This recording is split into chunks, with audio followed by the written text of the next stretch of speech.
Sahabat Bapak Ibu jemaat Tuhan yang terkasih, rekan-rekan komunitas, Shalom, selamat pagi. Wow, selalu saya terus meminta agar Tuhan kiranya Engkau sisakan tempat di hatimu Tuhan bagi kami Tuhan. Bagi kami Tuhan untuk senantiasa kami dapat menyenangkan-Mu Tuhan. Untuk senantiasa kami dapat menyukakan-Mu Tuhan. Sahabat Bapak, Ibu yang terkasih, ada satu hal yang Tuhan taruh ya. Melalui saya baca Alkitab, melalui setiap peristiwa kejadian yang saya alami, saya dalam keseharian atau apapun itu. Mari kita merenungkan satu hal ini.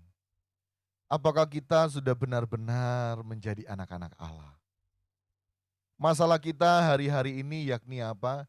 Dengan dan tanpa kita sadari, kita merasa sudah menjadi anak-anak Allah. Dan saat kita sudah merasa telah menjadi anak-anak Allah, kita berhak meminta apa saja. Saya kan anak Allah, saya kan anak Tuhan, anak raja di atas segala raja. Akhirnya kita berhak meminta apa saja, kita berhak menuntut Tuhan apa saja. Ini masalah sahabat Bapak Ibu, ini masalah. Loh kenapa begitu? Pastor, kenapa itu menjadi masalah? Sahabat Bapak Ibu, rekan-rekan yang terkasih. Dalam Mazmur 103 ayat yang ke-13 di sini disebutkan demikian. Seperti Bapa sayang kepada anaknya, seperti Bapa sayang kepada anak-anaknya, demikian Tuhan. Tuhan ini T besar, U besar, artinya apa? Elohim Yahweh, proper name-nya Yahweh, sayang kepada kita. Sayang kepada orang-orang yang takut akan Dia. Seperti Bapa sayang kepada anak-anaknya, demikian Tuhan pencipta langit dan bumi sayang kepada orang-orang yang takut akan Dia. Jelas. Jelas. Melalui ayat ini jelas bahwa Tuhan sayang kepada orang-orang yang takut akan Tuhan.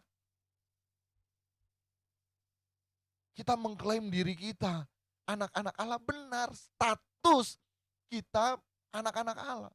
Status kita anak-anak Bapa, tapi kita belum berkeadaan sebagai anak-anak Bapa. Karena seperti Bapa sayang kepada anak-anaknya, demikian Tuhan sayang kepada orang-orang yang takut akan Dia. Artinya apa? Tuhan akan memperlakukan kita sebagai anak-anaknya apabila kita juga takut akan Dia. Menjadi pertanyaan, sudahkah kita hidup dalam ketaatan kita kepada Tuhan, dalam takut kita kepada Tuhan? Takut ini bukan seperti halnya kita takut setan ya. Kita melihat setan kita lari, bukan. Takut ini berarti kita hormat, kita respect, kita taat, kita tunduk kepada Tuhan. Kita memiliki penundukan diri kepada Tuhan. Yang jadi pertanyaan, sudahkah kita takut akan Tuhan? Sudahkah hidup kita taat kepada Tuhan? Sudahkah kita menghormati Tuhan? Kemudian sahabat Bapak Ibu, jangan kita memiliki konsep pribadi turun-temurun. Saya juga begitu. Saya pikir dulu beribadah cukup. Kita pergi ke gereja hari Minggu, kita pergi ibadah beston hari apa, ibadah tengah minggu, ibadah kolom. Kemudian kita merasa cukup bahwa ini loh aku anak-anak Tuhan yang takut akan Tuhan. Dan setelah itu di saat kita merasa demikian, kita merasa berhak untuk menuntut Tuhan, kita merasa berhak untuk meminta apa saja yang menurut kita inginkan, Tuhan akan berikan. Sahabat Bapak Ibu, benar. Tuhan itu memperlakukan kita seperti anak-anaknya. Tapi ingat satu hal, bagi kita yang takut akan Dia, dan konsep konteks takut akan Tuhan tidak terbatas di lingkungan kita beribadah tanda kutip mengikuti liturgi keagamaan. Apapun denominasi kita, tata cara kita beribadah itu liturgi keagamaan masing-masing denominasi. Tapi dengan demikian bukan berarti kita sudah beribadah. Karena banyak orang yang merasa diri sudah beribadah, ternyata belum beribadah. Jangan sampai kita merasa kita sudah takut Tuhan, tapi ternyata kita belum takut Tuhan. Orang yang takut Tuhan, tunduk kepada Tuhan. Orang orang yang takut Tuhan, hormat kepada Tuhan. Hormat kepada Tuhan bukan nanti di gereja. Berapa banyak kita menjadi orang-orang yang munafik di gereja, baju kita bagus supaya bisa dilihat orang, pakai sepatu baru, pakai perhiasan yang baik. Ya. Kita atur cara bicara kita atur cara kita memperlakukan sahabat Bapak Ibu yang lain saat kita temui di gereja. Tapi setelah dari situ memperlakukan istri dengan jahat. Kata-kata istri keluar juga kepada suami begitu pedis. Kalah rica-rica, Gorontalo kalah. Ya. Apakah itu kita menghormati Tuhan? Cara kita memperlakukan anak-anak kita, cara kita memperlakukan orang tua kita, cara kita memperlakukan rekan-rekan sahabat di lingkungan kita bertetangga. Berapa banyak kita sering mendengar, itu sana rajin gereja, tapi memakai jalan terus. Kata-kata kotor jalan terus. Dia katanya anak Tuhan, statusnya di media sosial tidak pernah memberkati. Apa itu yang disebut dengan takut akan Tuhan? Kemudian bangga, di saat sudah pergi beribadah, di saat merasa dirinya takut akan Tuhan, merasa dirinya bahwa anak-anak Tuhan, kemudian datang kepada Tuhan, menghampiri sok-sok suci, sok-sok merasa tidak bersalah begitu. Ditambah lagi minta-minta terus ke Tuhan. Kita harus jujur sahabat Bapak Ibu, melalui perenungan pada saat pagi hari ini, dalam doa pagi ini, kita sadari diri kita. Sudahkah kita takut akan Tuhan? Sudah layakkah kita disayang oleh Bapa di sorga? Ya. Jangan pernah meragukan rasa cinta Bapa kepada kita. Final di kayu salib, Yesus mati bagi kita. Putra tunggal Bapa di sorga diberikan bagi kita, dianugerahkan bagi kita, selesai. Nah sekarang waktunya kita untuk membuktikan cinta kita, kasih kita kepada Tuhan. Tetapi sekali lagi sahabat Bapak Ibu, tentu saya merasa juga bahwa tidak semua yang kayak satu frekuensi, kayak bisa memahami juga hal ini. Karena seperti halnya bagi kita yang masih kanak-kanak, tentu kita masih berpikir terhadap diri kita sendiri, masih terus aku dan aku. Aku mau ini Tuhan, aku mau itu Tuhan, kalau enggak engkau bukan Tuhan, engkau bukan Allah. Tapi bagi kita yang beranjak dewasa tentunya kita sudah cukup dengan kebaikan Tuhan. Kita sudah cukup dengan kebaikan Tuhan. Waktunya kita di saat bertumbuh dewasa, tanya, Bapak apa yang kau mau Bapak? Sepertinya saat ini, Bapak engkau mau, aku takut akan engkau, aku mau belajar. Apa sih itu takut akan Tuhan? Sehingga kita layak untuk menerima perlindungan Tuhan. Sehingga kita layak untuk menerima berkat-berkat Tuhan. Sehingga kita layak untuk menerima tuntunan Tuhan. Penyertaan Tuhan. Amin. Berarti apa? Berarti di saat kita mau disayang oleh Bapa, disayang oleh Tuhan, dianggap layak untuk menerima semua hal yang dari Tuhan, maka apa? Kita kejar takut akan Tuhan itu sendiri. Jangan dulu kejar yang lain. Amin. Karena otomatis di saat kita takut akan Tuhan, kasih sayangnya juga dinyatakan bagi kita. Sehingga saat ini sahabat Bapak Ibu, mari kita merenungkan agar kita jangan sok ngaku Tuhan dekat dengan kita, sok ngaku Tuhan sayang kepada kita. Ditambah lagi bagi kita yang memiliki maaf, karunia-karunia. Karunia itu tidak permanen, tentatif. Sifatnya kepada siapa Bapa menghendaki. Jadi jangan mengklaim, oh aku punya karunia ini, jadi aku Tuhan pakai karunia itu terus. Maaf, salah sahabat Bapak Ibu, bisa keliru kita. Tentatif, kalau Tuhan mau, Tuhan akan nyatakan. Tuhan kehendaki, tapi kalau Tuhan tidak kehendaki, dia tidak mau untuk melakukan itu. Karena percuma kita mengusir setan demi nama Tuhan, percuma kita berbahasa roh, percuma kita bernubuat dan lain sebagainya, mengadakan mujizat sekalipun, tapi kalau kita tidak melakukan kehendak Bapa. Artinya apa? Kita merasa kita sudah takut Tuhan, tapi ternyata kita tidak benar-benar berkeadaan takut kepada Tuhan. Hati-hati sahabat Bapak Ibu. Saya pun terus mengintrospeksi diri kita, Tuhan, aduh jangan sampai aku tidak takut akan Engkau Tuhan. Ya, takut akan Tuhan itu tidak cukup sebatas aturan hukum yang tertulis di dalam gereja, tidak sebatas tertulis di dalam Alkitab. Lebih daripada itu, takut akan Tuhan itu sekali lagi setiap gerak-gerik kita, langkah hidup kita, apakah Tuhan sudah menikmati hidup kita, apakah pikiran kita juga sudah dinikmati oleh Tuhan, apakah sikap hati kita juga sudah dapat dinikmati oleh Tuhan. Itu takut akan Tuhan. Takut akan Tuhan bukan cuma kita pergi beribadah. Ya, takut akan Tuhan, terus kita pertanyakan diri kita, sudahkah hidup kita dinikmati oleh Tuhan? Begitu sahabat Bapak Ibu. Saya menutup dengan suatu cerita seperti ini sahabat Bapak Ibu.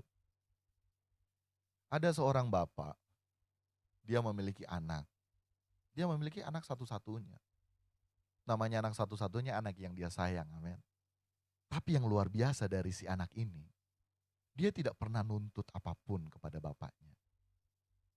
Dia tetap fokus pada dirinya karena anak ini semakin bertumbuh, semakin dewasa, anak ini tidak pernah meminta kepada bapaknya. Bahkan di saat dia mendengar anak ini diperlakukan tidak adil pada saat dia kuliah, pada saat dia bergaul, anak ini seringkali kayak disisihkan. Anak ini diam. Bapak ini memperhatikan dia ternyata, bapaknya ini memperhatikan dia, papanya memperhatikan dia. Sehingga satu saat papanya bertanya dalam dirinya, kenapa lo anak ini dijahatin diam? Anak ini diperlakukan tidak adil diam, tidak membalas. Walaupun seringkali punya kesempatan, bapak ini lihat, papanya ini lihat. Anak ini sebetulnya punya kesempatan untuk membalas, punya kesempatan untuk menjatuhkan orang lain yang menjatuhkannya. Anaknya ini punya kesempatan untuk menjelek-jelekkan orang lain yang sudah menjelekkannya. Secara langsung, di medsos, ya, di belakang pun seringkali menjelekkan anaknya ini. Tapi bapaknya melihat kok anak ini diam saja. Gitu. Wah, kenapa dia seperti itu? Justru bapaknya yang repot, bapaknya yang pusing. Pun hubungan terhadap bapaknya, anak ini selalu mau berusaha untuk menyenangkan bapaknya. Jarang sekali meminta, bahkan tidak pernah mau meminta. Kalaupun meminta sesuai dengan keperluannya. Itu pun tanpa meminta, papanya kayaknya sudah tahu, oh dia kayaknya perlu ini. Ini papanya ini kayak bergejolak dalam hati. Kenapa ya anaknya seperti ini? Justru papanya ini yang semakin ngotot mengejar anaknya. Nah, kamu sebetulnya mau minta apa? Kamu sebetulnya mau suka apa dari papa? Papa pasti akan beri semuanya. Justru di saat anaknya disakiti, semakin hari papanya melihat, waduh nggak bisa dibiarkan. Aku harus turun tangan, aku papanya, aku harus turun tangan. Cukup sudah mereka melecehkan anakku, cukup sudah mereka menjelekkan anakku, cukup sudah mereka membuli anakku. Aku papanya harus turun tangan. Akhirnya papanya turun tangan. Papanya turun tangan, selesaikan semua masalah yang dihadapi. Sahabat Bapak Ibu, rekan-rekan, mari kita belajar dari cerita barusan. Ya. Tanpa kita meminta sebetulnya papa kita tahu. Yang penting kita apa? Fokus menyenangkan saja papa kita. Kita fokus takut akan dia. Kita fokus menyenangkan dia, kita fokus pada dirinya bukan pada pribadi kita. Tanpa kita minta, papa kita tahu. Bahkan papa kita yang yang mengejar-ngejar kita nantinya. Kamu mau apa? Apa yang kamu mau? Apa yang kamu butuhkan? Itu papa di dunia loh, papa di surga tahu keperluan kita, tahu kebutuhan kita. Dan dia akan sediakan tepat pada waktunya. Amin. Wah, tahu dia. Apalagi bagi kita yang fokus takut akan Tuhan, fokus hidup berkenan di hadapan Tuhan, fokus hidup merajut kesucian.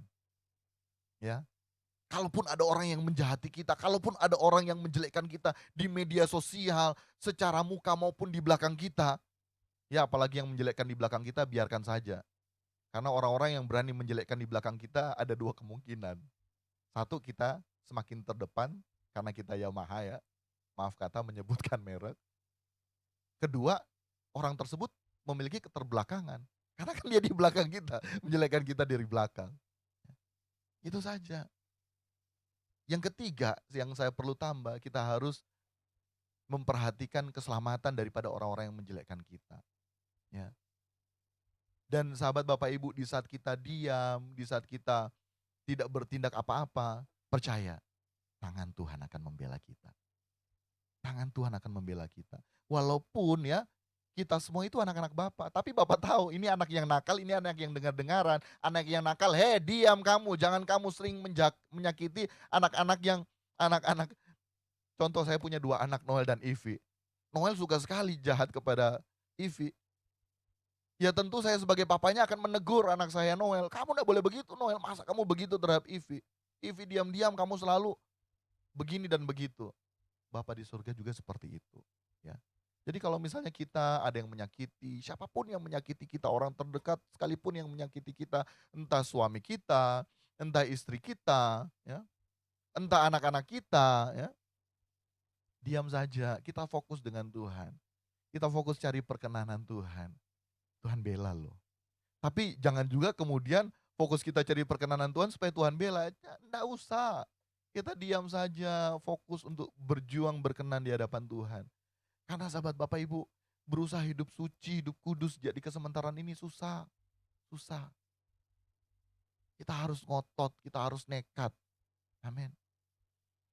Jadi demikian sahabat Bapak Ibu, mari yuk kita belajar menjadi anak kesukaan Bapa di sorga. Ya. Dan saya mau umumkan bahwa besok hari ada new chapter message pagi hari ya. Dan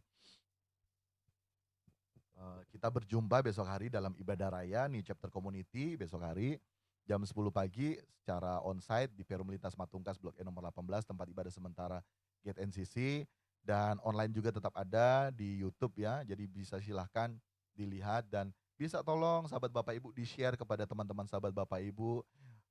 Siapa tahu mereka membutuhkan, ya yang pasti mereka membutuhkan ya, dan mereka mendengarkan kebenaran firman Tuhan dan kemudian mereka dapat dipulihkan ya. Terlebih manusia batinnya. Oke sahabat Bapak Ibu, demikian doa pagi kita saat pagi hari ini. Sampai jumpa besok hari. Kekasih-kekasih Tuhan, permata hatinya Tuhan, angkat kedua tanganmu. Sebelum kita terima berkat Tuhan, yuk kita melepaskan berkat bagi daerah tempat kita yang kita tinggal saat ini. Bapa di sorga, tempat kami tinggal, domisili kami tinggal, kami memberkati di dalam nama Tuhan Yesus Kristus. Kiranya Tuhan kami menjadi berkat dimanapun kami pergi dan berada, namamu dimuliakan, kami menjadi suratan yang terbuka Tuhan, sehingga Tuhan banyak jiwa-jiwa yang menghampiri Engkau karena mereka merindukan Tuhan, agar hidup mereka semakin dewasa dan diubahkan oleh Engkau. Terima kasih Bapa di sorga, dan kekasih-kekasih Tuhan permata hatinya Tuhan, terimalah berkat Tuhan. Segala berkat daripada Bapa di sorga, cinta kasih dari Tuhan kita Yesus Kristus, dalam persekutuan yang indah bersama dengan Roh Kudus, senantiasa menjadi bagian dalam kehidupan kita, sekarang sampai selama-lamanya, hingga Maranatha Yesus datang kedua kali menjemput kita di awan-awan permainan. Kami terima dengan penyapan syukur di dalam nama Tuhan Yesus Kristus. Haleluya. Amin. Amin. Sahabat Bapak Ibu, sampai jumpa ya besok hari ya. Tuhan Yesus memberkati. Shalom, shalom sahabat Bapak Ibu.